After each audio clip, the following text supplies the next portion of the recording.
En 2016, dans le nord de la Sibérie, des centaines de rennes sont morts soudainement. Une vingtaine de personnes sont tombées malades et un petit garçon est décédé. Tous victimes d'une bactérie dangereuse, le bacille du charbon. Ce qui est plutôt étrange puisqu'en Sibérie, la maladie causée par cette bactérie a disparu depuis les années 40. Mais rapidement, on a compris ce qui s'était passé. En fondant, le permafrost a libéré de vieilles carcasses de rennes morts porteurs de la bactérie.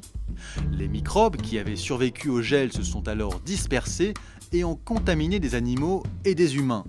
Mais ce n'est pas tout. Des chercheurs ont trouvé dans le permafrost des virus vieux de dizaines de milliers d'années, comme par exemple lui. Lui, c'est le mollivirus. Il a 30 000 ans et avant de le retrouver dans le permafrost, on n'en connaissait pas l'existence.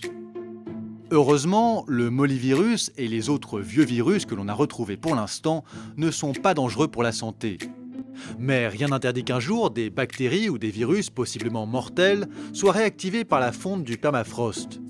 Des bactéries et des virus contre lesquels personne ne connaîtra de remède.